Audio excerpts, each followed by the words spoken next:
You know, guys, I own a lot of Razer Krakens. I don't have just one pair, two pairs, 3, 4, and 5. Yes, I've got 5 different pairs of Razer Krakens, and 2 of which have cat ears on them. I have actually owned every single generation of Razer Kraken since the first one, since they were neon green only and not too dissimilar to these, which are actually V2s. In fact, actually, I still have a pair of Ultimate V1s hanging around. But today, we're not talking about these. No, today, I got this, which is the new version 3 Razer Kraken Sense. And I am stupidly excited because it has rumble. And I think that's gonna be pretty bloody awesome. So let's go ahead and unbox it and test it and actually use it in today's video. Of course, right after the intro. You know, you gotta wait for that pie to do its thing.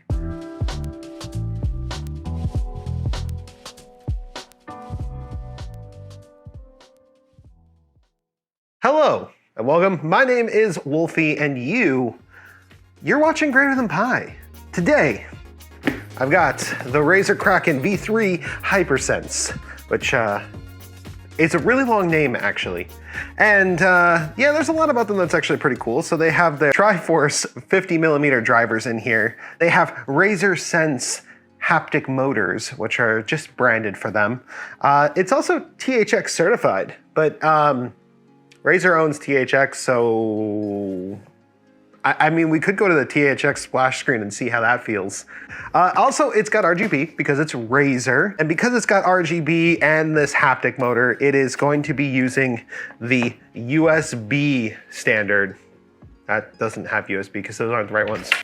The USB standard for their headsets. Other really cool notable features of this one is that it has a detachable boom mic, and the mic looks the same as the one that's on the Black Sharks, which, if the case, might be pretty awesome. So we'll let you listen to that. Let's take a look at this. Pretty much everything I just said is on the box. It's also powered by Razer Synapse. I think it's the only thing. 2-year warranty. Pretty standard Razer stuff. Box itself looks pretty good. It's Razer green. Every time I smack this thing, it vibrates. What's going on in this box? Okay. Yeah. I rolled a 1 on a flick. Oh my God. Razer's standard flapadoodle and okay. Ooh. Ooh. Okay. So first off, we got the silica gel. We've got, as I said, USB interface on this bad boy. Again, it's that softer material that they used on the other Razer product I unboxed recently. This. Oh, I like it. That's good. Wind filter. And that's a girthy little adjustable gooseneck style. And that just plugs right in. They also, that's good. They designed the actual headset with a locking mechanism that only goes in the correct direction. Actually, no, there's not really a good reason to do this, I don't think. So that's what I was feeling, is there's some sort of a mechanism that keeps the driver actually floating in here. And so when I was banging the box, it did that. It did all sorts of weird stuff. Right on the ear cups, you also have some controls. We got mic muting right there, volume up and down. I kind of like having those nice and convenient. And then a Hypersense button, which is of course for the haptic motors. Adjustments feel pretty good.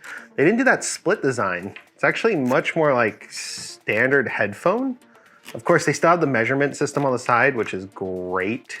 That's actually something that I love about the Razer Krakens, is to make them even with each other is so much easier because you can just see right on the headset how big it is. Feels like memory foam on the headband and in the cushions. And I guess, oh, clamping pressure is really good. It's not using a noise suppressant, but it it's isolating pretty well, actually.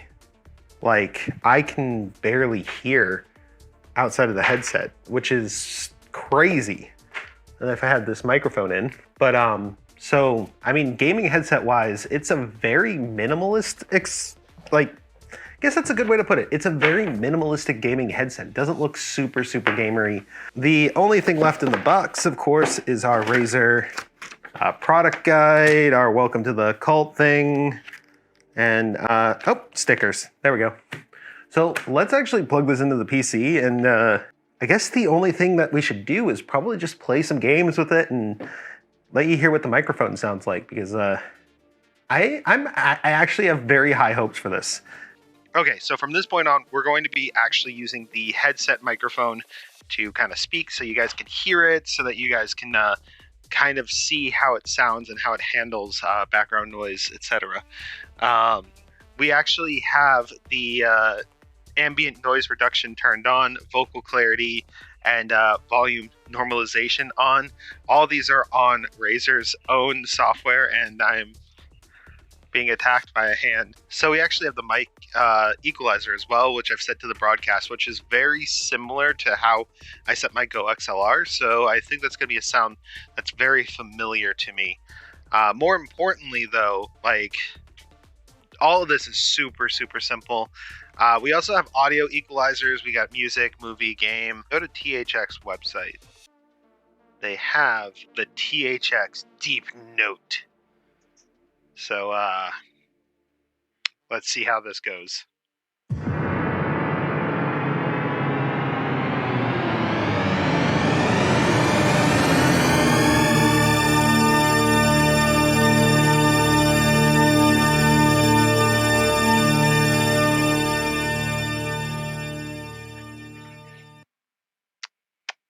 Yeah, just as I remember it from, you know, the old Star Wars movies.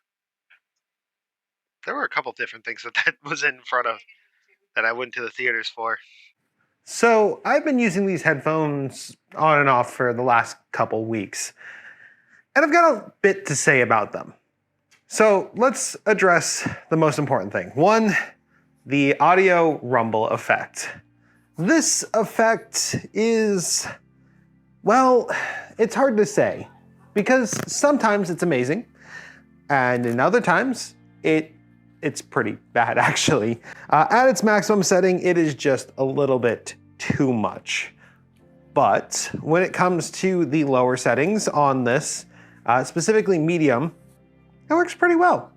And in some situations, such as watching the Book of Boba Fett, which is on Disney Plus, and I've been watching it, turning these all the way up might actually be a desirable effect, especially because back when the first few Star Wars films and then the prequels came out, THX was actually involved.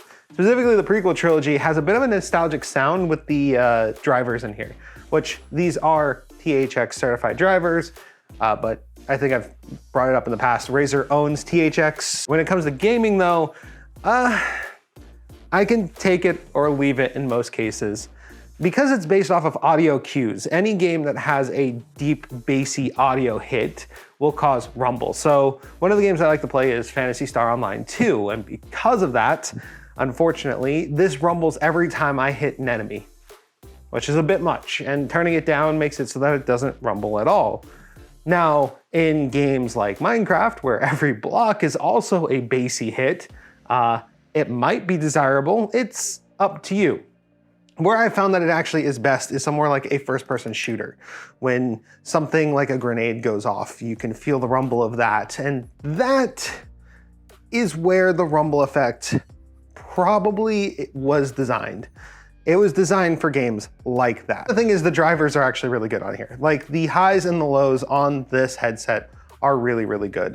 Listening to music, even with and without the rumble, I really enjoyed it. Overall, it's a pretty cool headset, and I'm sure there will be more of these, more iterations, somewhat cat ears probably. And it is an improvement over the Krakens. Just the rumble isn't as big of a selling point as I thought it would be. Either way, thank you so much for watching. If you enjoyed watching this video, you can leave it a like, comment, subscribe. I do content like this all the time. In fact, coming up, we've got a build in the Lian Li air-cooled Mini, Lian Li Air Mini. That is gonna be pretty awesome. In fact, it's already built. It's underneath where this one is. You can probably see just the top of it right there. It's a really small, compact, all air-cooled PC using a Noctua NHD15. So that one's exciting. And yeah, we'll probably have some more Razer products coming soon. I've got a couple set aside in my wish list, maybe. Won't promise anything, but thank you so much for watching, and I'll see you in the next video. Wolfie, out.